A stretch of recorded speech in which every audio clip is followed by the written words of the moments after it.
the WrestleMania Minutes on Down the Aisle Wrestling Podcast with Robbie Mack and Kevin Laramie. Here's Kevin Laramie.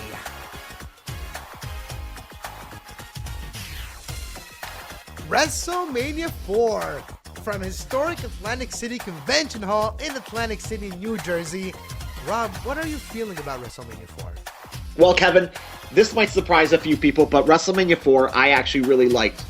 Not so much when I look back and watch it now, but I really liked it when I was a kid and I rented it. And I'll tell you why. Why?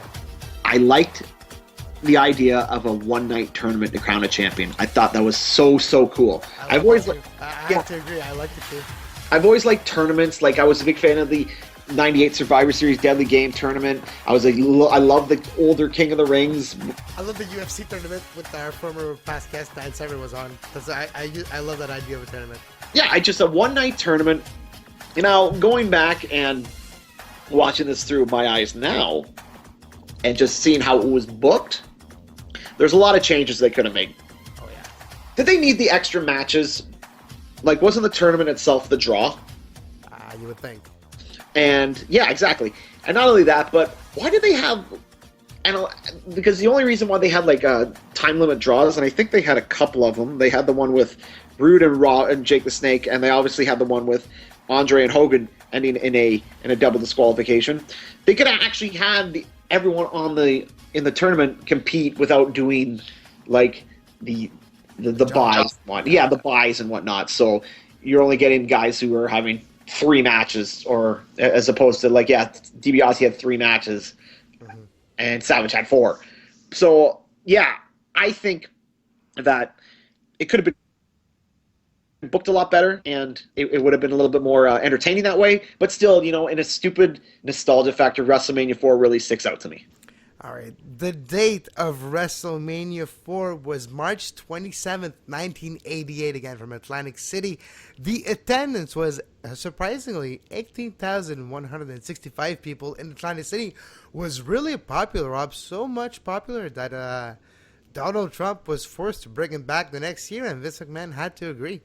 Yeah, or something, I think it was that, or something along the lines where they made a deal that Trump would host 4 and 5. I don't know exactly, so maybe the Down the Aisle Wrestling Podcast, the universe, can fill us in on that. But yeah, it was a unique idea because it was back-to-back years in the same building. So, and I think there was a bit of change from, like, the entranceways for 4 and 5, and we'll kind of get there when we get to 5. Yeah. But there was. And Donald Trump was front row and center. If you remember, you couldn't miss him. He was talked about the whole damn show, and quite honestly, he seemed like he was bored. Yeah, he probably was, but he's like, all these people are making me a lot of money at the table, so I ain't gonna complain. I don't have a favorite match from that pay-per-view, Rob. What I have a favorite is the audience. Just watch and look at the audience, how it's so different than a regular wrestling audience. The reactions are totally out of whack. They're not where they're supposed to be. The pops are not the people you're used to. It's really interesting and fascinating to look at the crowd reaction of that particular evening. It is funny that you say that, because that's the exact same reason that the exact same feeling I got when I watched the match. I do have a favorite match, and it's Savage and DiBiase in the final. And it's funny because every time I watch this, I always hope that DiBiase is going to win, and he never does. And a little nugget of thought for you. Did you know that DiBiase was originally scheduled to win this tournament? Yes, indeed, I do.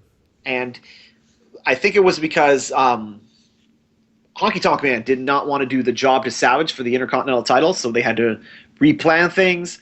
They had to give Savage they gave Savage the world title, and hence that's how the $1 million title was born.